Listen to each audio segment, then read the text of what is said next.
இதில் ஏன் 26 27 கம்பேர் பண்ணேன்னா 2 கொஸ்டின் கொஞ்சம் டிஃப்ரெண்ட்டாக இருக்கும். ஒரு கொஸ்டின் வந்து பாருங்கள், கடிகாரம் 1 மணிக்கு 1 முறை. நல்லா ரீட் பண்ணிக்கோங்க கொஸ்டினை.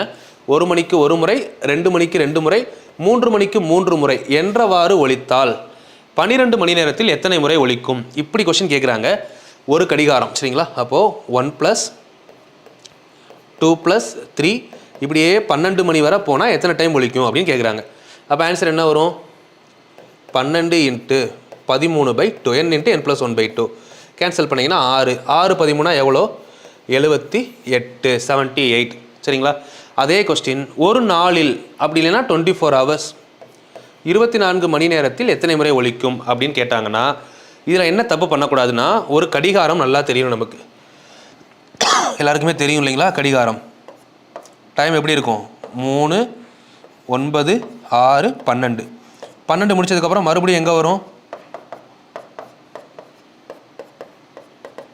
12க்கு அப்புறம் மறுபடியும் 1 தான் வரும் சரியா? 12க்கு அப்புறம் 13 போகாது. அப்போ இந்த இடத்துல என்ன பண்ணணும்னா 1ல் இருந்து 12 வரை என்ன ஆன்சர் வருதோ அதே தானே 2 டைம் வரும் ஒரு நாள் அப்படின்னா. சில பேர் என்ன பண்ணிடுவாங்க, 1ல் இருந்து 24 வரை எழுதிடுவாங்க. அப்போ 24 × 25/2 போடுறப்போ என்ன ஆன்சர்? 300ன்னு வரும். தப்பு. அப்போ இதுக்கு ஆன்சர் 2 × 78 ஆன்சர் 156. இதுக்கு ஆன்சர் 78, இதுக்கு ஆன்சர் 156. கொஸ்டின் நம்பர் 26 சரிங்களா? இதே மாதிரி இதுக்கு முன்னாடி பிசி எக்ஸாமில் ஒரு சைக்காலஜி கொஸ்டின் கேட்டிருக்காங்க. இதை பேஸ் பண்ணி ஒரு கடிகாரம் 1 மணிக்கு 1 முறையா? இங்கே எப்படி கொடுக்குறாங்கன்னு பாருங்கள். ஒரு கடிகாரம், அப்படியே கொஸ்டின் எழுதிக்கோங்க. ஒரு கடிகாரம் மணிக்கு 1 முறை ஒலித்தால்,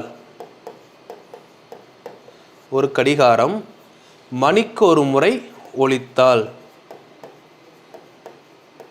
ஒரு வாரத்தில் எத்தனை முறை ஒலிக்கும்? Simple question. ஸோ நம்ம அந்த மாதிரி கொஸ்டினை பார்த்துட்டு போயிட்டு அங்கே போய் கன்ஃபியூஸ் ஆகிடக்கூடாது. ஒரு வாரத்தில் எத்தனை முறை ஒலிக்கும் சரிங்களா? ஸோ அப்போ இதுக்கு என்ன சொல்லலாம், என்ன பண்ணலாம்? 1 மணிக்கு 1 முறை. அப்போது 1 மணிக்கு 1 டைம் தான், 2 மணிக்கும் 1 டைம் தான், 3 மணிக்கு 1 டைம் தான், அப்படியே போகும். அப்போ ஒரு நாள்னா 24 மணி நேரம், 24 ஹவர்ஸுக்கு எத்தனை டைம்? 24 டைம். சிம்பிள். இந்த லாஜிக் முதல் புரியணும். பட் அந்த கொஸ்டின் அப்படி கிடையாது. 1 மணிக்கு 1 டைம், 2 மணிக்கு 2 டைம், 3 மணிக்கு 3 டைம் அப்படி. ஸோ அப்போ இது வந்து 24 டைமா?